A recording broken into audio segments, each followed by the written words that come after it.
আমাদের আব্দুল্লাহ আমার সাথে অভিমান করেছে। কারণ আব্দুল্লাহর সাথে আমার বেশ কিছুদিন যাবৎ দেখা হয় না আর কি। আসসালামু আলাইকুম, মুক্তি ভিলেজ ব্লগে সবাইকে স্বাগতম। আশা করি সবাই ভালো আছেন। আলহামদুলিল্লাহ আমিও ভালো আছি। সকালে উঠে আমার মেয়ে কান্না শুরু করে দিয়েছে, আজকে সে নানু বাড়ি যাবে। সকালের নাস্তা করে মেয়ের আমি রওনা দিলাম বাবুর নানু বাড়ি যাওয়ার উদ্দেশ্যে। আমার বাবার বাড়ি আমার শ্বশুর বাড়ি থেকে যাইতে 5 মিনিট সময় লাগে আর কি। আমি রওনা দিলাম। আমার মেয়েটা গাড়ি নিয়ে যাবে, যেদিনই যাবে সেদিনই গাড়ি ছাড়া যাবে না। ও গাড়ি ছাড়া যায়, আমি পিছিয়ে পিছিয়ে হেঁটে যাই।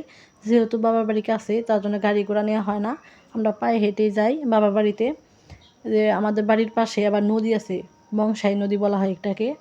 ওখানে কচুরিপানা দেখে দেখেন আমার মেয়েটা বুড়িটা কীভাবে তাই সেদিকে কি ছুড়ে দিচ্ছে যে এত সুন্দর আমাকে এনে দাও এসব বলতেছে। তো ওখান থেকে আনা তো সম্ভব না। মেয়েকে বুঝিয়েছি যে এখান থেকে আনা সম্ভব না, অন্য একদিন এনে দিব আর কি, ওর মামা এনে দেবে এসব বলেছি। এই নদীকে ঘিরে আমাদের কত সকল স্মৃতি রয়েছে, তা ভোলা সম্ভব না। এই যে আমরা অবশেষে বাড়িতে এসে পড়েছি, এটাই আমাদের বাবার বাড়ি, বাবুর নানুর বাড়িটাই। চারদিকে গাছপালা, অনেক গাছপালা লাগানো আছে, চারপাশে সবুজ শ্যামল গাছপালা, কলা গাছ লাগানো। আর আমাদের বাড়িতে সুপারি গাছ অনেক বেশি, অনেকগুলো সুপারি গাছ। অনেক দিন পরে বাড়িতে গিয়ে দেখি আর কি যে বাড়িতে ধানের কাজ শুরু হয়ে গেছে, সবাই খের শুকাইতেছে। আর আমার কাকিমা বাইরাক লেপ দিতেছে, কালকে ধান বাড়াবো, ধান সিদ্ধ করবো আর কি, তার জন্য বাইরাক লেপ দিতেছে। আর আমি সবার প্রথমে গিয়ে আমার আব্দুল্লাহর সাথে দেখা করলাম।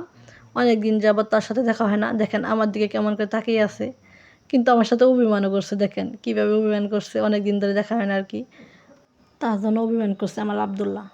আমাদের মহিষ ছিল অনেকগুলো, কিন্তু আম্মু অসুস্থ হওয়ার কারণে মহিষগুলো বিক্রি করে দিতে হয়েছে। ঘন্টা খানিক বাবুর নানুর বাড়িতে দেরি করে বাড়িতে চলে আসলাম, শ্বশুর বাড়িতে, কারণ ওখানে দুপুরে রান্না করতে হবে, সকালে রান্না করি নাই। এসে দেখি আমার শ্বশুর আব্বার খিদে লাগছে, রান্না করতে গেলেও অনেকক্ষণ সময় লাগে। তাই আমি তাড়াহুড়ো করে কিছু আলু ছিল, সিমলাই আলু, সেগুলোকে ছুলিয়ে রাইস কুকারে বসিয়ে দিলাম সিদ্ধ হওয়ার জন্য। কারণ এগুলো খেলেও কিছুক্ষণ খিদাটা থেমে থাকে। আর রান্না করতে যে কতক্ষণ সময় লাগে আর কি কি প্রয়োজন হয়, যারা রান্না করে তারাই শুধু বলতে পারে কতটুকু ঝামেলা আর কি। তাই আমি রাইস কুকারে কিছু লবণ দিয়ে পানি দিয়ে আলুগুলো সিদ্ধ হতে দিলাম। যাই হোক, খাওয়ার তো একটা ব্যবস্থা করে ফেলছি। রান্না করার জন্য এখন আমি সবজিগুলো কেটে নিব। তার আগে আমাকে বাটা কষা করে নিতে হবে, রসুন পেঁয়াজ বাটা নিতে হবে। এগুলো মানে সংসার যারা করে তারাই জানে প্রতিদিন বাটা কষা করার প্যারাটা কেমন। কারণ হাঁস মুরগি গরু ছাগল পালন করে প্রতিদিন বাটা কষা করা সম্ভব নয়। তাই আমি একেবারে ফ্রিজে বেটে রেখে দিই, আদা রসুন পেঁয়াজ জিরা সব কিছু বেটে ফ্রিজে রেখে দিই। আমিও আজকেও অনেকগুলো আদা রসুন জিরা পেঁয়াজ রসুন এগুলো বেটে নিব। বাটা কষা বেশি করে করলে তো অবশ্যই ফ্রিজে রাখতে হবে।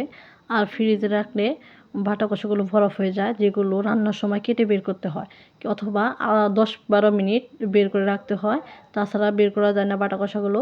আর আমি বিকল্প বুদ্ধি ব্যবহার করি, কিছু লবণ আর তেল দিয়ে মিক্স করে রাখলে আর কি এগুলো জমাট ধরে না, হাত দিয়ে নিয়েই ভেঙে রান্না করা যায়। বন্ধুরা, আজকে এ পর্যন্তই। আমার ভিডিওটি ভালো লাগলে লাইক কমেন্ট শেয়ার অবশ্যই সাবস্ক্রাইব করে দিবেন। সবাই ভালো থাকবেন, দেখা হবে নিউ ব্লগে। আল্লাহ হাফিজ।